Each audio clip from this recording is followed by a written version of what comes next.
Et si Et si la façon dont on arrive au monde, vraiment dans les toutes premières minutes, si ça façonnait déjà une partie de qui on est? C'est une question immense. Oui, et aujourd'hui on va se pencher sur un geste qu'on croit anodin, presque automatique, la coupure du cordon ombilical. Ah oui, Pour ça, on a une série de textes assez fascinants qui regardent cet acte sous tous les angles possibles, historique, physiologique, psy et même spirituel. d'accord. L'idée, c'est vraiment de comprendre d'où vient cette pratique, ce qu'elle implique, et ce que la science, ou même les traditions, nous apprennent sur ce tout premier lien, quoi.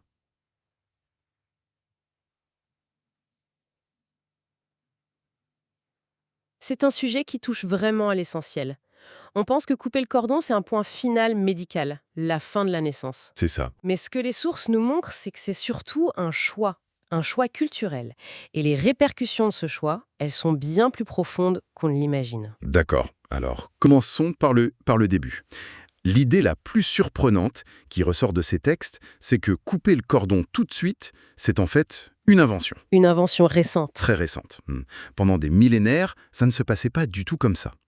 On laissait le cordon sécher, tomber tout seul, ou alors on le coupait, mais bien plus tard. Exactement, et le placenta n'était pas du tout vu comme un déchet. Dans certaines cultures, il était même considéré comme un jumeau spirituel. Un jumeau spirituel. Ou un ange gardien pour l'enfant. On ne s'en débarrassait pas comme ça à la légère.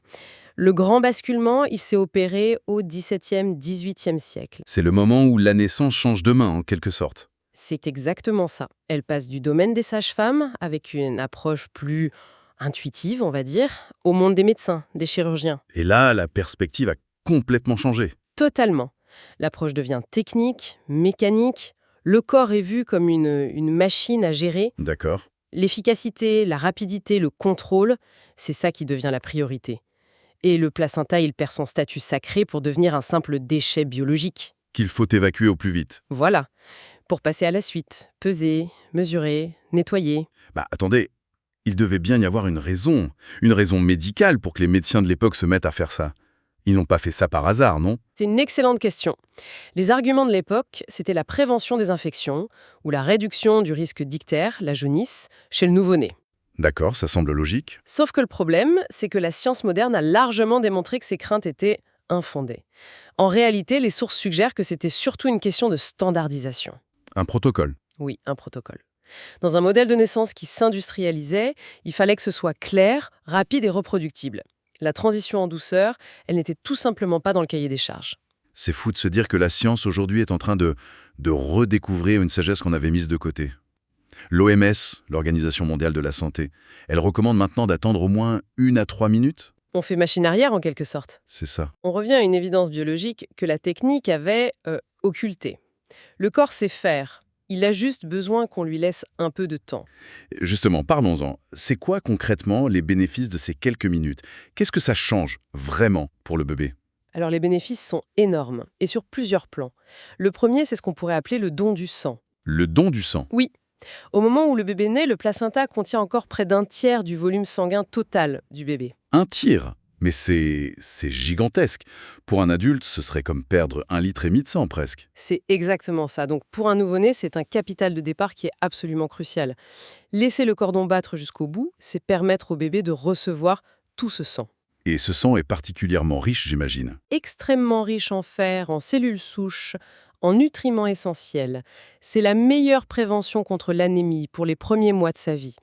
Couper trop tôt, c'est littéralement le priver d'une partie de son capital vital. D'accord, ça c'est pour le sang, c'est très clair. Et l'autre point majeur? L'autre point, c'est la transition respiratoire. Et ça, c'est peut-être le plus fascinant. Ah oui, Quand on respecte le rythme, le bébé, il commence à respirer avec ses poumons, tout en continuant à recevoir de l'oxygène par le cordon. il a une double alimentation. Voilà, il a une double sécurité, intégrée par la nature. Il n'y a pas ce moment de panique, cette rupture brutale d'alimentation en oxygène qui peut provoquer une détresse respiratoire. Je n'avais jamais vu ça comme ça. Donc en fait, la nature a prévu une sorte de système de secours C'est ça. pour la transition la plus critique de notre vie. C'est incroyable. Et ça doit avoir un lien avec les pleurs du bébé, non? On a longtemps entendu que c'était bien qu'un bébé crie fort pour faire ses poumons. C'est un mythe tenace que les sources déconstruisent très très bien. Une coupure précoce, ça provoque une sensation d'apnée, d'étouffement. Ah oui, d'accord. Le corps du bébé réagit par un pic de stress immense, une libération massive de cortisol. Les pleurs intenses qu'on entend à ce moment-là. Ce n'est pas un signe de vitalité. Non, c'est un cri de détresse. C'est une réaction de survie. Les sources utilisent une image très forte. Elles parlent d'un atterrissage d'urgence. Atterrissage d'urgence. L'image est un... Waouh, elle est incroyablement puissante. Oui, Et tellement à l'opposé de l'arrivée au monde qu'on imagine idéal. corps relié, il est souvent calme, Il observe. il ouvre les yeux, il regarde, il prend ses marques.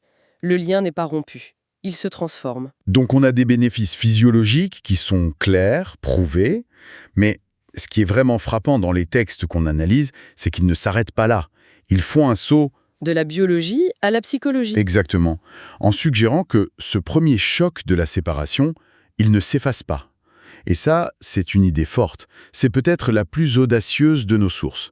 Elles avancent cette théorie de l'adulte du cordon coupé. Oui, et il faut tout de suite préciser, ce n'est pas une pathologie, ce n'est pas une case dans laquelle on enferme les gens. Bien sûr. Les textes le présentent vraiment comme une empreinte, une sensibilité particulière qui pourrait découler de cette rupture originelle. D'accord. Alors, à quoi ressemblerait ce portrait? Sur le plan corporel d'abord, on retrouverait une difficulté à se sentir pleinement ancré, enraciné, C'est-à-dire? une sensation d'être un peu à côté de son corps, ou trop dans sa tête. La respiration est souvent courte, un peu comme si elle était bloquée au niveau du plexus, et ça peut s'accompagner d'une fatigue chronique. D'un sentiment de ne jamais être totalement rechargé. C'est ça, exactement. Et au niveau émotionnel? Là, la blessure centrale serait celle de la séparation. Ça peut donner une peur de l'abandon, un sentiment diffus de ne pas avoir sa place, d'être de trop. Ah oui. Et dans les relations, c'est souvent une dynamique complexe, un balancier, tu vois, entre un besoin quasi fusionnel de lien Et une fuite? et une fuite, dès que la proximité devient trop intense. Il y a comme une nostalgie d'une connexion absolue qui a été perdue avant même d'avoir été vécue consciemment. C'est un portrait très précis, c'est presque un profil astrologique, j'ai envie de dire. Est-ce qu'on ne risque pas de tomber dans la généralisation? C'est un vrai risque, et les sources insistent là-dessus. Ce n'est qu'une grille de lecture parmi d'autres. Ce n'est pas déterministe. Pas du tout. C'est une sensibilité, une couleur de fond, qui sera ensuite façonnée par l'éducation, l'environnement, la vie, quoi. Mais ce qui est intéressant, c'est le paradoxe que ça crée sur le plan mental. C'est-à-dire? Pour compenser ce manque de repères internes, viscéraux, l'esprit devient souvent très aiguisé, très analytique, Une intelligence qui a besoin de tout comprendre. de tout maîtriser par la pensée, pour se rassurer. Mais sous cette hyperlucidité, il y a souvent un doute existentiel profond. Ai-je vraiment ma place ici? Et en même temps, Oui, cette sensibilité à l'invisible, comme une mémoire de ce lien d'avant la naissance, ça peut donner une intuition très forte, presque visionnaire. on a donc quelqu'un qui est à la fois hyper rationnel et hyper intuitif. C'est un sacré mélange. C'est un profil plein de paradoxes. La difficulté principale, c'est celle de l'incarnation. Les sources le disent joliment. Il sait d'où il vient, mais pas toujours comment habiter ici. Comment habiter ici? Et dans les relations, on retrouve cette tension. Un besoin vital de se sentir connecté, mais une peur panique d'être englouti ou de nouveau abandonné. L'apprentissage, pour ces personnes, c'est de trouver la juste distance. J'imagine. Mais quand un lien sécurisant est enfin établi, c'est souvent un déploiement spectaculaire, comme une floraison qui était attendue depuis très longtemps. Face à cette mémoire de rupture, qu'elle soit consciente ou non, les sources parlent aussi de pratiques, de rituels pour honorer le lien, pour faire les choses différemment. Oui, et ce sont des gestes qui sont pleins de sens. Par exemple, la première tétée qui a lieu alors que le cordon bat encore. Ah, ça c'est une image forte. C'est une image magnifique d'un relais de la vie. Le bébé découvre sa nouvelle source de nourriture, de réconfort, alors qu'il est encore physiquement connecté à la première. Le message symbolique est puissant. La vie continue, le lien se transforme, mais ils ne se rompent pas. Il y a des approches encore plus radicales, entre guillemets, comme la naissance lotus, où on ne coupe pas du tout le cordon. C'est un choix plus rare, c'est vrai. Le placenta reste relié au bébé jusqu'à ce que le cordon sèche et se détache de lui-même, en quelques jours. C'est un engagement, mais symboliquement, ça laisse la séparation se faire au rythme de l'enfant. Et il y a aussi ce rituel de plus en plus courant de rendre le placenta à la terre. Oui, en le plantant sous un arbre, par exemple. Un arbre qui grandira avec l'enfant. Quel est le sens profond de ces gestes? c'est de refermer un cycle, de transformer la séparation qui n'est plus une rupture violente et subie en une transition accompagnée, consciente. C'est un acte de gratitude envers ce qui a nourri la vie pendant 9 mois.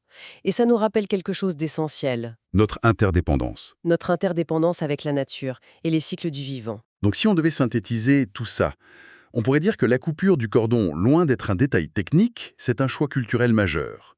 On a vu que respecter le rythme naturel de cette séparation apporte des bénéfices physiologiques très concrets. Mesurable, oui. Et on a exploré cette théorie fascinante selon laquelle l'empreinte de notre arrivée au monde pourrait colorer notre sensibilité d'adulte. Et ça nous laisse avec une dernière pensée, une question pour aller plus loin. Je vous écoute. Et si ces sensibilités particulières, qui peuvent être vécues comme des difficultés, ce sentiment de décalage, cette quête de lien, si ce n'était pas des faiblesses, mais un appel, Un appel à quoi? un appel à devenir soi-même celui ou celle qui répare les liens, qui prend soin des transitions, qui accompagne les passages de la vie avec conscience et qui finalement transforme une mémoire personnelle de séparation en un don de reliance pour les autres.